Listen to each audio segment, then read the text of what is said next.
ராவணா பார்வையாளர்கள் அனைவருக்கும் வணக்கம். அரசியல் தேர்தலுக்கெல்லாம் சூடு பிடிக்க தொடங்கிடுச்சு.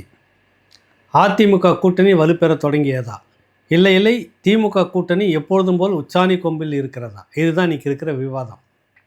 டிடிவி தினகரன் அதிமுகவோடு எப்போதும் கூட்டணி இல்லை என்று சொல்லி கொண்டு வந்திருந்தவர் இப்பொழுது அதிமுக கூட்டணி இருக்கக்கூடிய, அது தலைமையில் இருக்கக்கூடிய தேசிய ஜனநாயக கூட்டணியில் தன்னை இணைத்து கொண்டார்.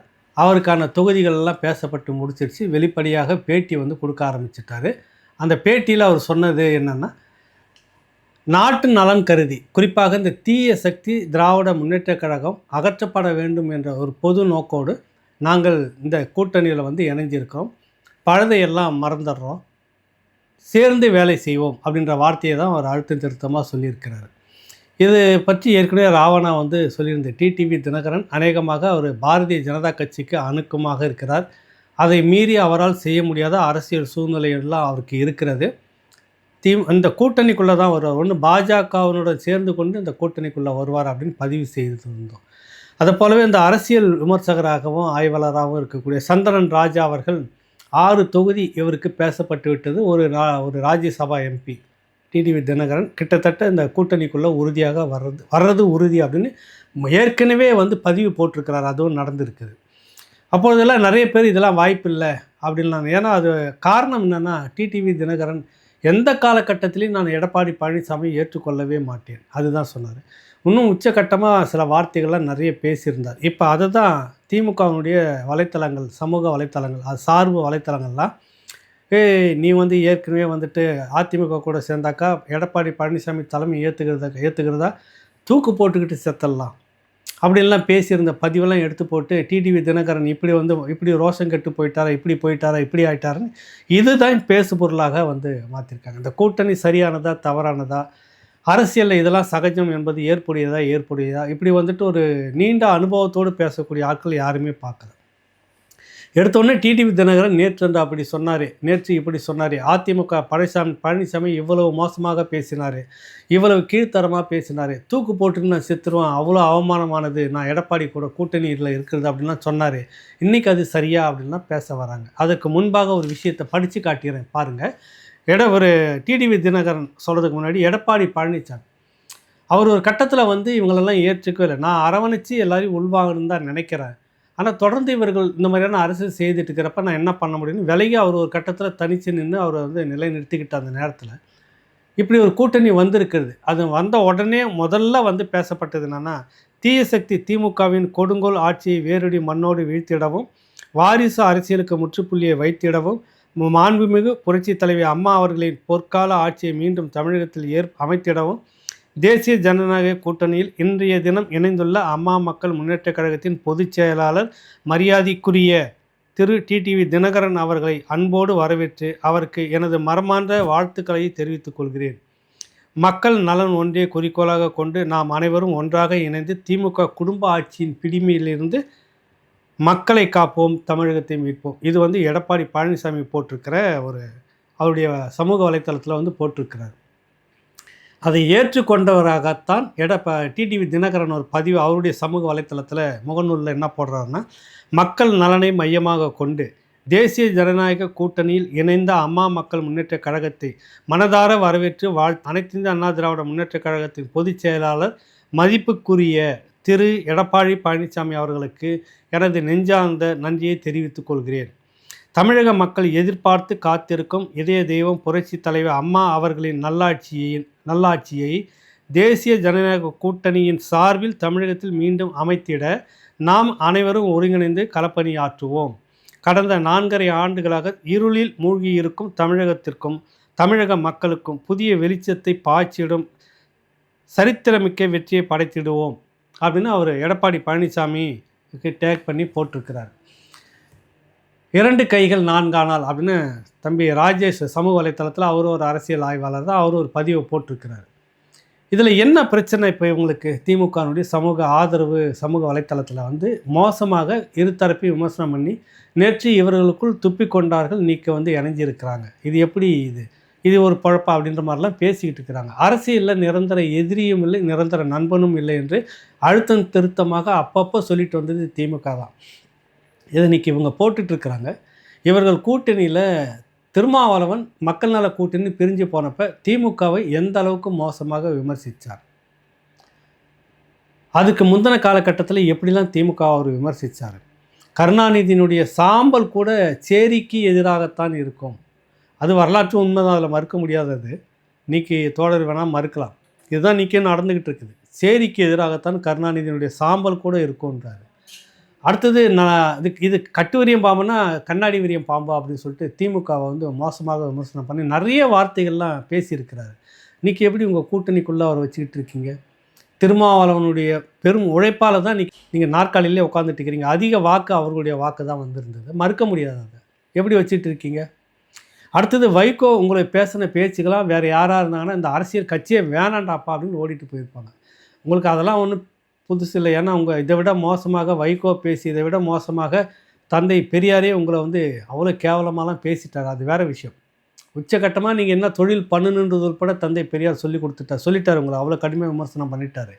அதை விட ஒன்றும் பெரிய அளவில் கொஞ்சம் குறைச்சலாக நீங்கள் அந்த பழைய தொழில் உங்கள் தொழிலுக்கே போயிடலாம் அப்படின்னு வைகோ பேசினார்ல. என்ன தொழில்னு யோசனை பண்ணி கேட்குறப்ப இல்லை நான் சொன்னது இந்த நாயனம் வாசிக்கிறாங்களே, வாசிக்கிற தொழிலை சொன்னேன், நீங்கள் ஏதாவது நினைச்சிடாதீங்கன்னு. அது எதை சொல்ல வருதுன்னு ஐயா ஸ்டாலினுக்கு நல்லாவே தெரியும். வைகோ கருணாநிதி அவர்களை உங்கள் குடும்ப தொழிலுக்கு நீங்கள் போயிடலான்னு எதை சொன்னார்ன்றது நாட்டுக்கே நல்லா தெரியும். எப்படி அவர் உள்ளே வச்சுட்டுருக்கிறீங்க? இனத்துரோகி கருணாநிதினு 1000 முறை தமிழ்நாடு முழுக்க ஒழிச்சுக்கிட்டு வந்தவர் தான் வைகோ. அவர் எப்படி உங்கள் கட்சிக்குள்ளே நீங்கள் வச்சுட்டுருக்கிறீங்க? இங்கே பேசலாமா இதை பற்றி அப்படின்ற கேள்வி இருக்குதுல்ல, அதுக்கு சொல்ல வரேன்.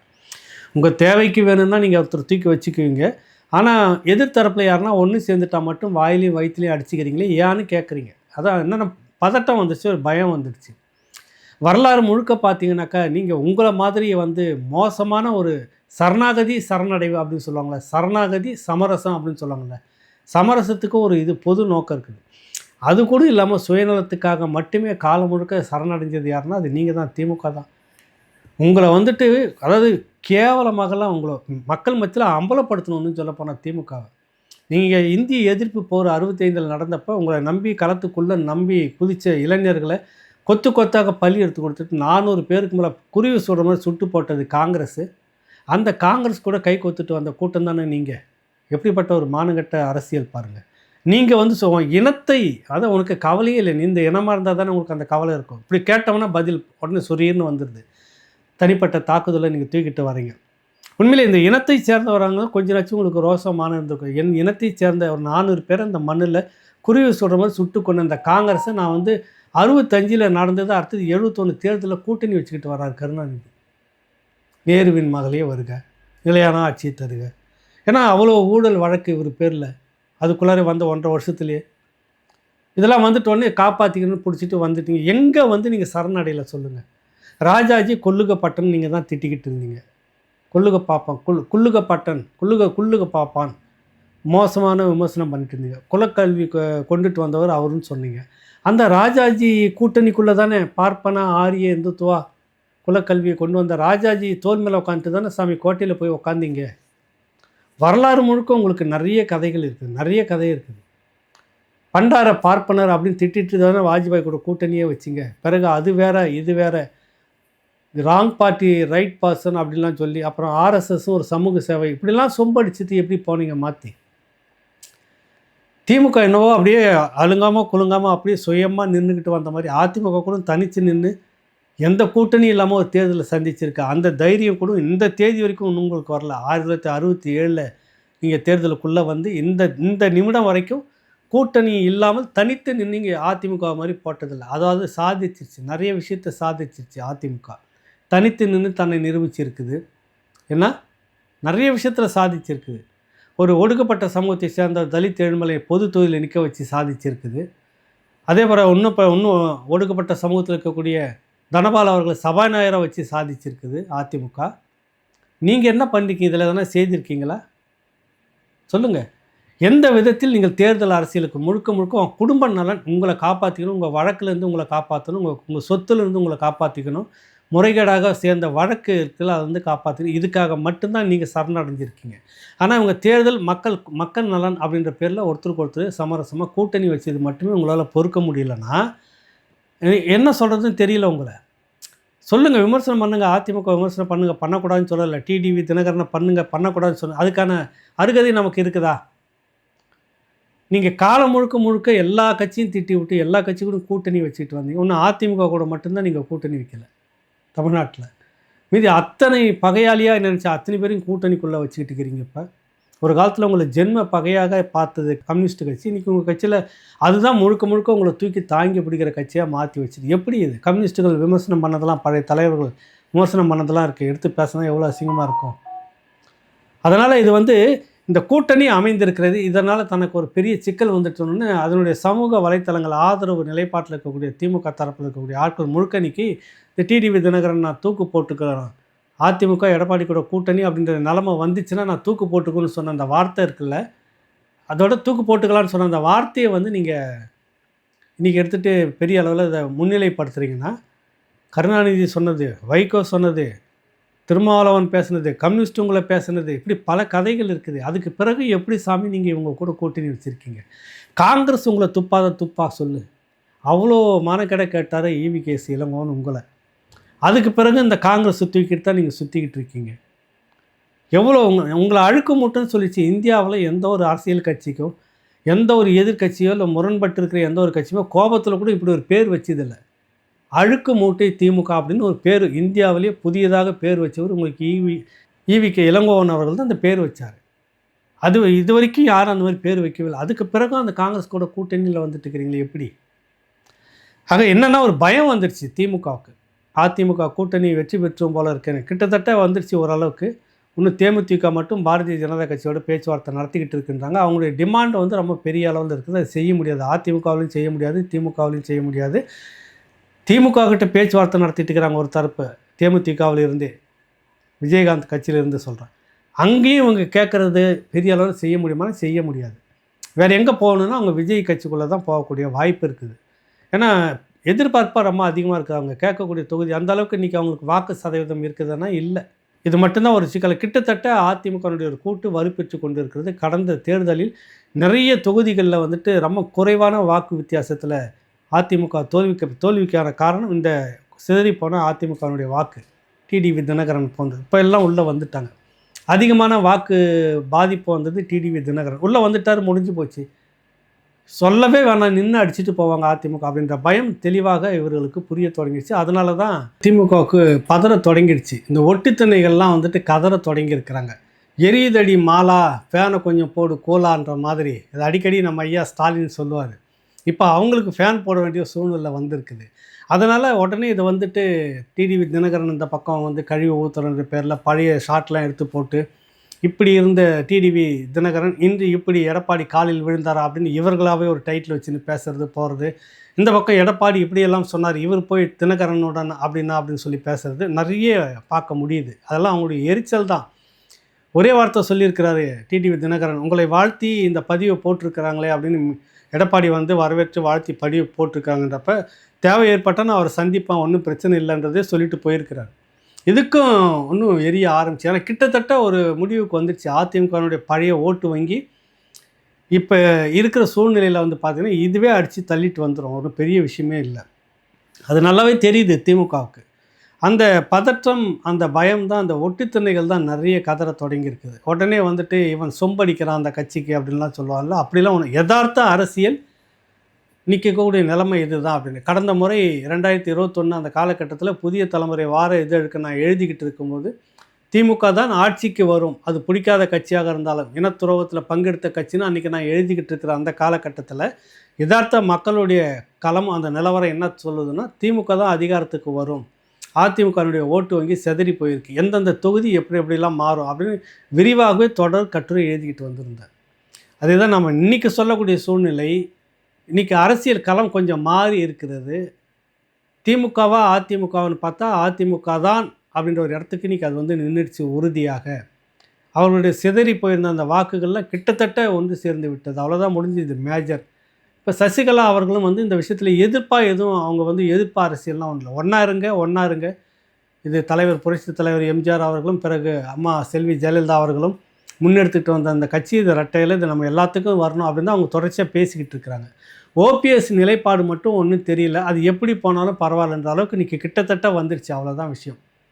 சிதறி இருந்த அந்த வாக்குகள் ஒன்றாகிடுச்சு. பெரிய அளவில் அது வெற்றியை நோக்கி நகரத் தொடங்குது.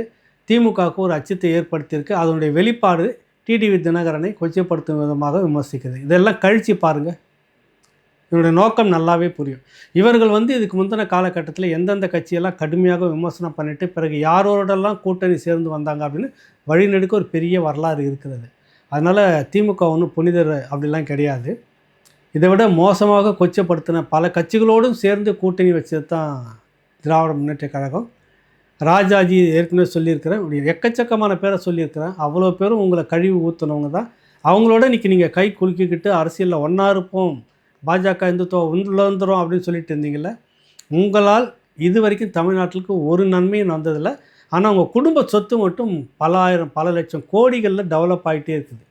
ஆக்கப்பூர்வமான ஒரு திட்டங்களும் நீங்கள் வந்த இது வரைக்கும் கிடையாது. கடந்த முறை பாரதிய ஜனதா கட்சியோட கூட்டணி இருந்தப்போ என்ன பலன்னா, உங்கள் குடும்ப சொத்து ஏறி போச்சாதான் பலன். நாட்டுக்கு என்ன நல்லது வந்ததுன்னா ஒன்றும் கிடையாது. உங்களது மட்டும் 2Gயில் 1,72,000 கோடி அப்படின்றதுக்கு சேர்ந்தது. அதை ஒட்டி நிறைய சொத்துக்கள் சேர்ந்தது உங்களுக்கு, இல்லைன்னா மறுக்க முடியாது. அதை தாண்டி தமிழ்நாட்டுக்கு என்ன நலன் வந்ததுன்னா ஒன்றும் இல்லை. நீங்கள் கொடுத்த வாக்குறுதி பெட்ரோல் குறையும், அது குறையும், டாஸ்மாக் மூடும், ஒன்றுமே கிடையாது. எல்லாமே குட்டிச்சோராக தான் போயிட்டுருக்குது. குடும்பம் மட்டும் நல்லா வளர்ந்துக்கிட்டு இருக்குது. அது முறியடிக்கப்பட வேண்டும் என்பது தான் இங்கே முழக்கமாக இருக்கிறது. மன்னர் ஆட்சி ஒழிய வேண்டும், குடும்ப ஆட்சி ஒழிய வேண்டும் என்ற அந்த முழக்கம் இப்போ வலுப்பெற்று கொண்டிருக்கிறது. இந்த கூட்டணி அடுத்த கட்ட நகர்வு என்ன என்பதை நம்ம தொடர்ந்து பேசுவோம், சந்திப்போம். நன்றி, வணக்கம்.